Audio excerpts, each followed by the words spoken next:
Depuis ce vendredi 26 mars à 0 heure, le pays vibre au rythme et aux couleurs de la campagne électorale pour la présidentielle du 11 avril prochain. Les duos candidats vont déjà à la conquête de l'électorat par divers moyens. S'il faut, coûte que coûte, résister sans répit aux sirènes des discours vecteurs d'intolérance, de division, de haine, comme le président de la Sénat l'a dit.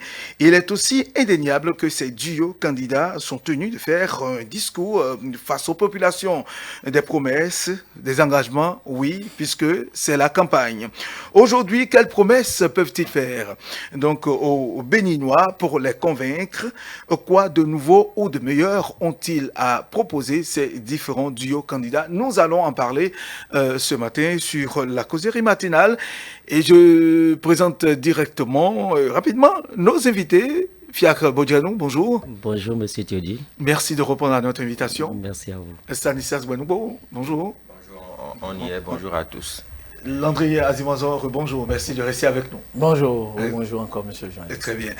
Fiacre Bodjanou, Oui. oui, c'est la campagne, les promesses que déjà qu'on entend de part et d'autre. Votre avis, qu'est-ce qu'il y a? Qu'est-ce que les duos candidats ont-ils à proposer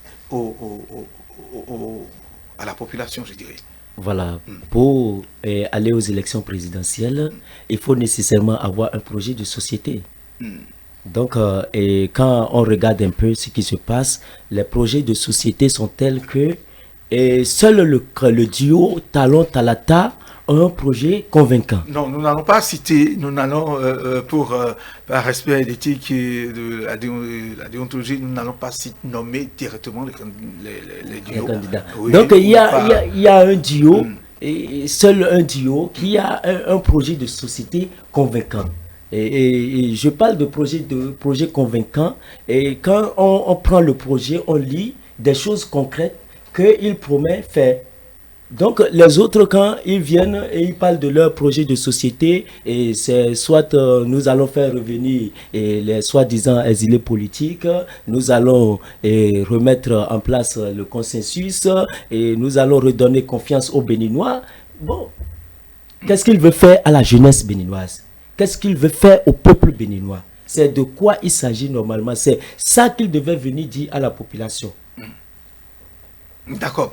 Oui, Stanislas moi. Oui, la campagne électorale, projet de société égale la promesse, égale la projection qu'on fait à l'avenir pour la jeunesse, pour toutes les couches sociales. Est-ce que vous en avez entendu et est-ce que ce qu'on entend aujourd'hui convainc véritablement?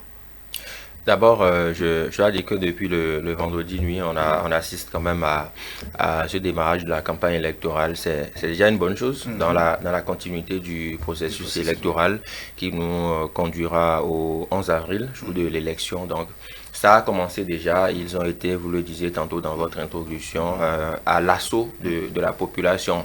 Mais moi, je pense fondamentalement que la conviction qu'on peut nourrir dans un projet de société est fonction des tendances ou des résultats finaux qu'on aura au soir du 11 avril.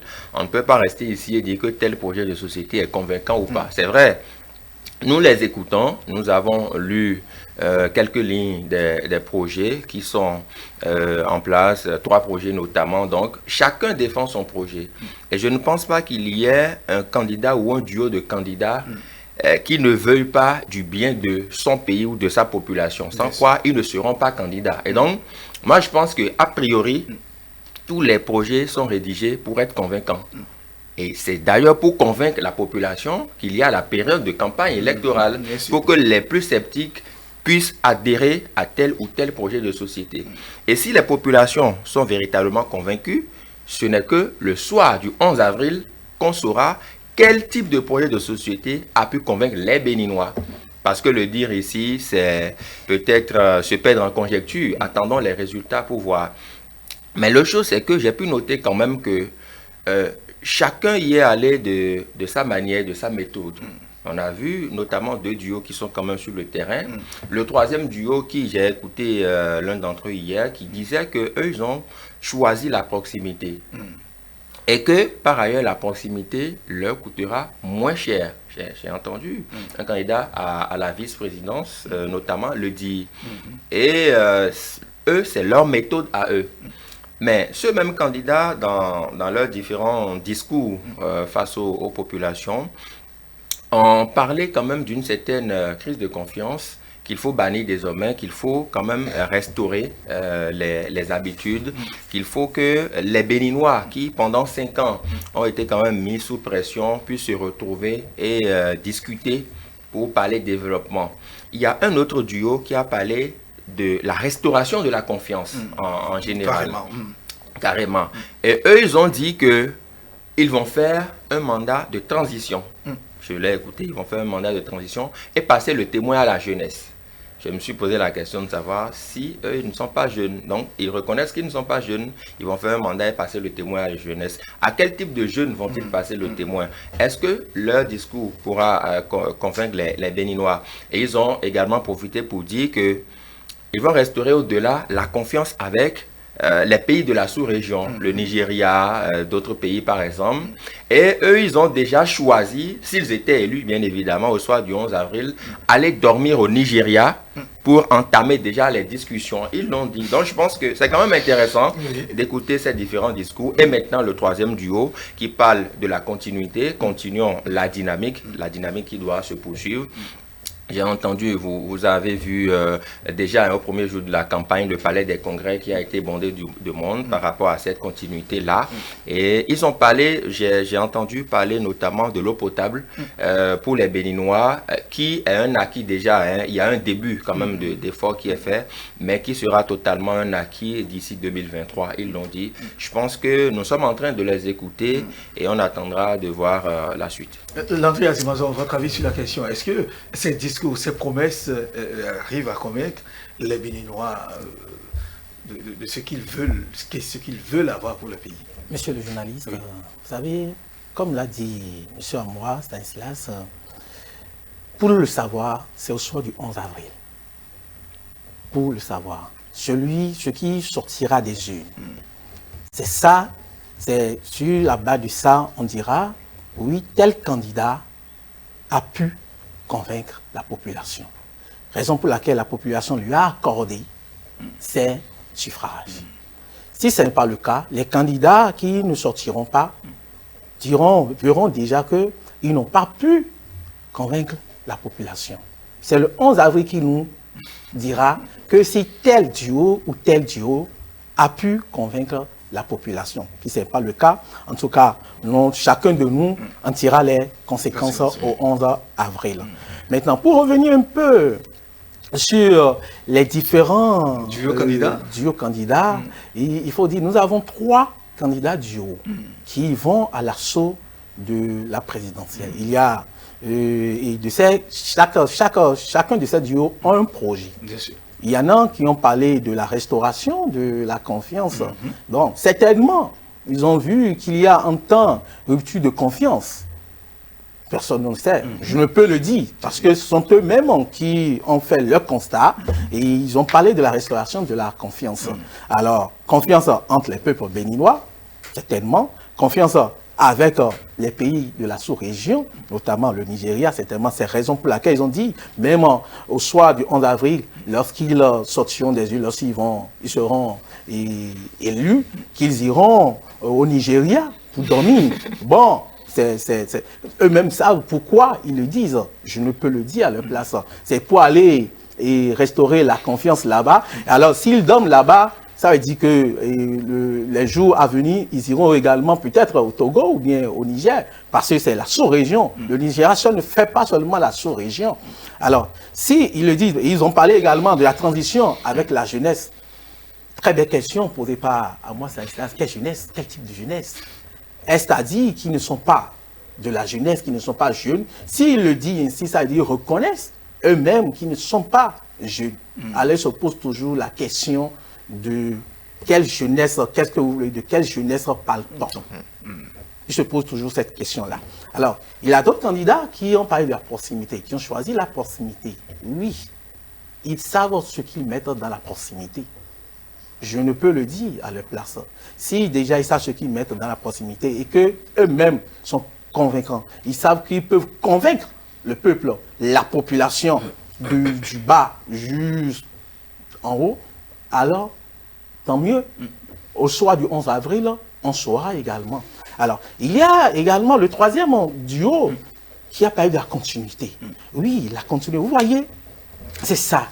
C'est un duo qui certainement a peaufiné son projet, qui déjà avait un projet. Il exécute déjà le projet. N'ayant pas fini l'exécution de ce projet, il dit, on continue avec le même projet pour pouvoir mieux l'exécuter, pour pouvoir exécuter des choses qui ne sont pas encore exécutées, les choses qui sont en cours d'exécution pour finir. C'est ça la continuité. Et à moi, donner un exemple, l'eau potable. Aujourd'hui, vous savez, c'est une question cruciale, l'eau potable. C'est un peu partout dans le monde. Même les nations, qui se disent les nations développées, ils ont ce problème. Ils ont ce problème, ce n'est pas seulement en Afrique. Ils ont ce problème parce qu'il y a aussi des villages dans ces nations-là. Ce n'est pas ce que nous voyons sur les chaînes internationales, non. Ils ont aussi des problèmes dans le pays. Et ce problème, l'eau potable, est une question cruciale. Et les Nations Unies en débattent toujours. C'est ça. Donc, si déjà ce duo a déjà mis un accent sur l'eau potable, c'est pour dire nous allons donner la vie à la population. C'est que la santé préoccupe, la santé de la population préoccupe déjà ce duo. Très bien. Merci. Oui, actuellement, c'est vrai, c'est pas nous qui jugeons, nous sommes des Béninois et nous apprécions, nous écoutons les uns les autres, qu'il soit de la dynamique continue, de restaurer la confiance, de proximité, parce qu'ils estiment avoir quand même l'expérience. Lequel de ces discours, ça dit, constitue un miroir pour les Béninois? Je voudrais dire, lequel de ces discours remet les Béninois en confiance? Oui, et le discours, d'abord pour continuer, pour répondre à votre question, avant de répondre à votre question, et je m'avais dit que, tel que mes collègues l'ont dit tout à l'heure, que c'est au soir du 11 avril que nous allons savoir si il y a un duo qui a un projet de société convaincant et que c'est dans les unes que cela va se lire. Ils ont raison. Mais, comme vous venez de le dire, nous avons le droit de faire des analyses, d'analyser les projets de société de chaque duo et de voir ce que chaque duo propose là, ce que le Bénin veut gagner. Parce que au soir du 11 avril, c'est le Bénin qui serait gagnant. C'est ce qu'ils auraient proposé, qui aurait convaincu les populations, qui va conduire maintenant la population à aller voter pour tel ou tel autre duo. Maintenant, quand on fait une petite analyse, on voit un duo qui parle de continuité. Et c'est concret. Il a déjà commencé par faire quelque chose. Et on voit réellement qu'il est en train de faire quelque chose. Et il dit qu'il veut continuer dans ce sens. Il veut continuer. C'est bon ce qu'il fait déjà. Il a fait des choses qu'on peut voir visiblement dans le domaine de la sécurité. Il promet continuer et dans les 5 ans, le quinquennat à venir, il promet qu'il y aura construction d'une centaine de commissariats et des camps sur tout le territoire national. De toute façon, il y a des promesses, dans chaque domaine. Oui, mais celui-là, on peut déjà essayer de voir qu'on peut suivre celui-là parce qu'il a déjà promis une fois et il a commencé par faire. Si déjà, quelqu'un qui vous a promis 1 million et vous lui avez accordé votre confiance et en cours de route, il vous a donné 500 000.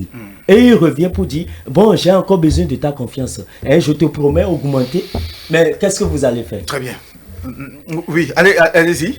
Mais qu'est-ce que vous allez faire? Vous allez lui accorder à nouveau votre confiance. C'est ça. Et par rapport à quelqu'un... Les autres aussi ne déméritent pas. Ils ont aussi... ils font des promesses. Oui, ils font des promesses de changer, d'apporter quelque chose. Ils font des promesses de changer, d'apporter quelque chose. Et la plupart d'entre eux sont des gens qui ont déjà... d'expérience, en la matière. C'est des gens qui ont été au pouvoir entre-temps et on sait comment ça c'était passé. Très bien. Ok, Stanislas Gwenoukwama, oui. Est-ce que campagne électorale est égale à des promesses ou parfois des promesses démagogiques où les gens promettent mais ils n'y arrivent pas. Ils savent vraiment qu'ils n'ont pas les moyens, ils n'ont pas la possibilité de le faire et pourtant on promet et on joue sur la psychologie, je dirais, de la population de l'électorat. On assiste à cela? En fait, j'écoute chacun ici en plateau. Il y a comme l'impression que Fiacre Baudrenois a déjà été convaincu par un projet de société, alors même que la campagne vient à peine de démarrer et les discours se poursuivent. L'assaut face aux populations, ça se poursuit. Je voudrais déjà dire que tous les duos qui sont en lice, ils sont des Béninois. Et des Béninois qui ont un parcours, qu'on le veuille ou pas, des Béninois qui sont restés dans le pays, au contact de la population, et qui peuvent proposer des choses. Et dès lors que ces trois duos ont été validés par les instances légales en matière d'élection, il n'y a pas de doute sur leur capacité constitutionnelle à diriger notre pays. Entendons-nous déjà sur ça. Bien sûr. Maintenant, c'est la population qui décide, en dernier ressort, de confier cette destinée à tel ou tel duo candidat en fonction de ce qu'il aura écouté pendant ces 2 semaines. Et donc, nous ne sommes qu'au début. Et je pense que quand on écoute un peu les discours, les explications des uns et des autres, tous, différemment peut-être dans différents langages, mais tous veulent quand même le bonheur de notre pays. Tous veulent le développement. Et pour un Béninois ou une Béninoise qui aspire au développement, il devra les écouter sagement pour voir un peu quelles conclusions tirer.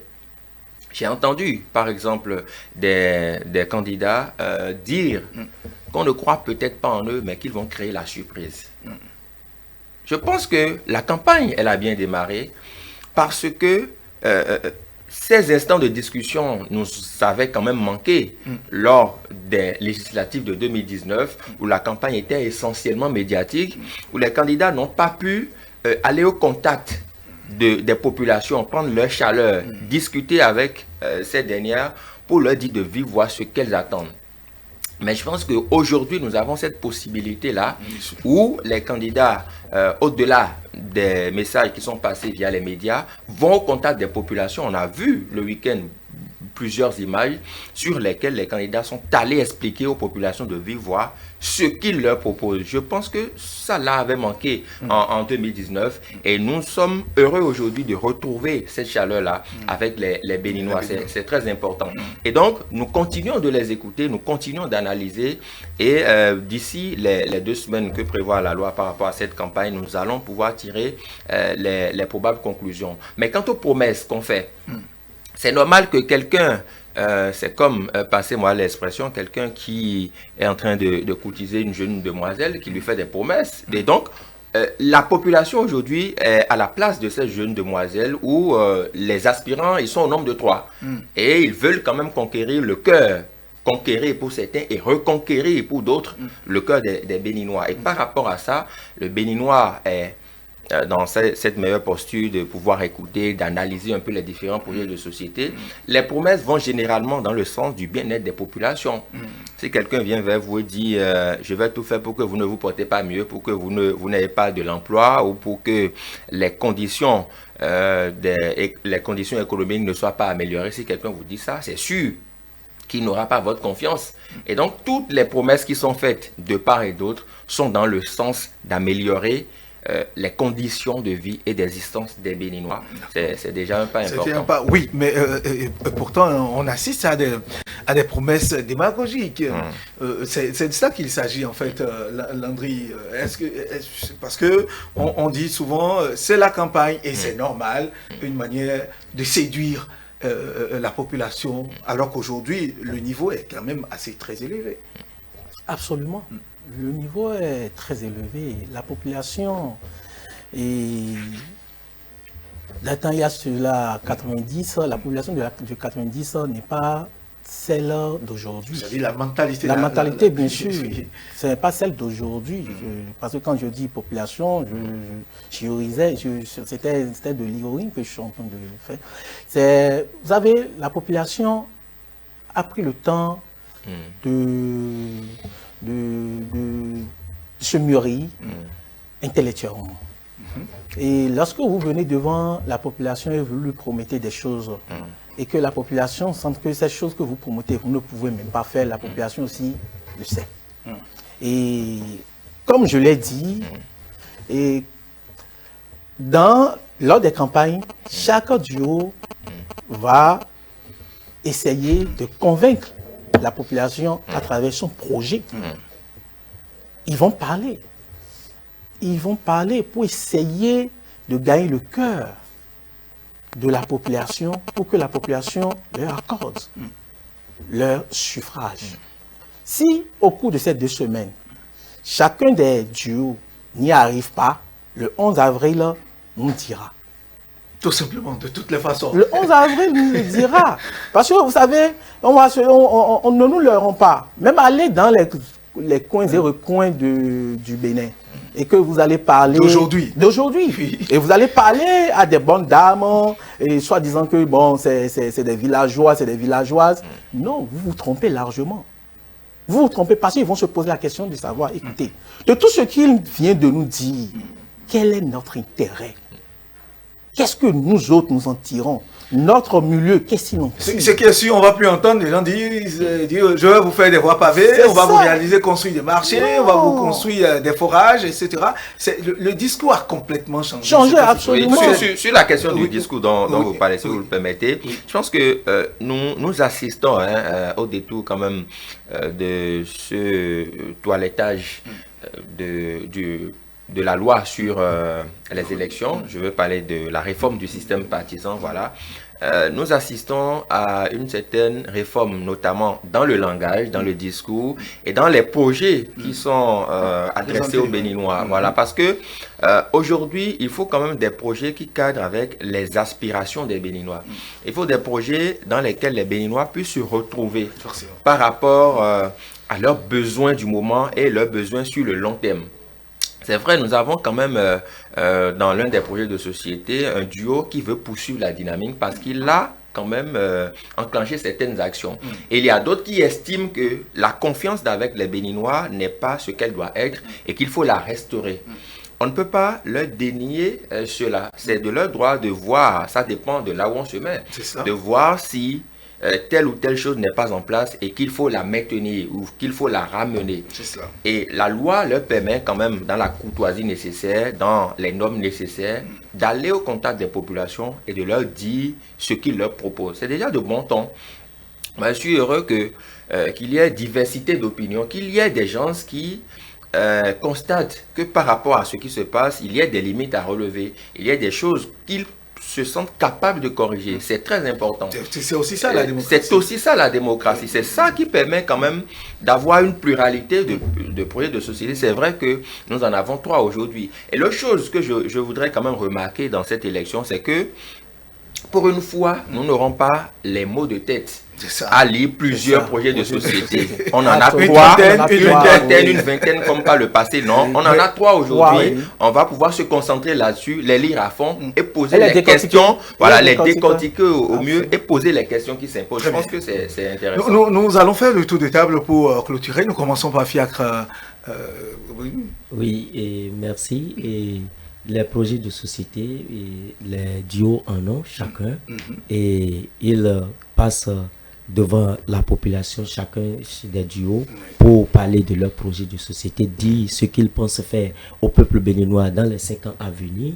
Et nous sommes mieux éclairés et c'est pour cela que je souhaitais que on fasse mieux le débat, puisque pour moi on a tendance à parler juste des projets de société, mais on ne fait pas une analyse approfondie de chaque projet de société. Nous aurons d'autres plateaux pour essayer de dire, monsieur, vous aurez d'autres plateaux, vous serez invités pour amener la population à comprendre le bien fondé de telle ou telle autre chose que tel ou tel autre duo candidat est venu poser. D'accord. Merci à vous, monsieur Fiacre. Merci beaucoup. Merci beaucoup. Moi, je dirais simplement à chaque duo de mieux faire comprendre son projet de société aux populations, de défendre leur projet de société pour mieux éclairer la population. Éviter la démagogie. Et éviter bien sûr la démagogie. Bien sûr, éviter la démagogie. Parce que lorsque vous promettez, vous savez, en Afrique, on dit la parole, elle est sacrée. La parole est sacrée en Afrique. C'est ça qui nous distingue en Afrique. Alors, quand ils promettent, il faut qu'ils se disent ce que je suis en train de promettre, ce que je suis en train de promettre, c'est que je dois le faire. Je dois le faire pour pouvoir gagner le cœur de la population et que le 11 avril, au soir du 11 avril, ils puissent se dire oui, je suis parvenu. Très bien. Et Stanislas? J'ai vu quand même sur les images des duos drainer des foules. C'est quand même intéressant, hein, des duos qui ont drainé des foules. Donc c'est déjà intéressant. C'est les urnes qui déterminent. Elle a bien démarré. Je pense que la campagne a bien démarré. Maintenant, comme je l'ai dit, quel duo aura convaincu les Béninois? C'est le 11 avril qui sera déterminant. L'essentiel, c'est que la campagne se poursuive dans la paix, dans la sérénité, qu'il n'y ait pas de déviance en matière de langage, qu'il n'y ait pas d'invective aussi et que tout se passe bien. Et que surtout les gestes barrières soient respectés. Ce que nous nous sommes dans une période sanitaire assez spéciale et donc qu'on puisse respecter les gestes barrières, tout ce qui est recommandé dans ce cas. Voilà. Concernant les déviances, il faut dire que les autorités judiciaires ont déjà communiqué autour, surtout les lois pénales qui répriment les déviances en matière électorale. Et ils ont communiqué beaucoup dessus et c'est le moment, c'est le lieu de leur dire merci de tout ce qu'ils sont en train de faire. Très bien. Merci à vous, Landry Azimazon. Je rappelle que vous êtes juriste. Fiak Bodianou, merci d'être venu. Stanislas Wenko, merci, monsieur Fiak Bodianou. Vous aurez de toutes les façons d'autres plateaux pour décortiquer et analyser chaque projet. Merci quand même. Mesdames et messieurs, merci. Ainsi profite le matin de ce lundi. Tout le plaisir est pour nous de vous savoir en notre compagnie. Il faut vous y rester toujours avec ETélé. Le meilleur reste à venir. Juste après nous, différents programmes qui vont se dérouler. Très bonne journée de travail à vous tous.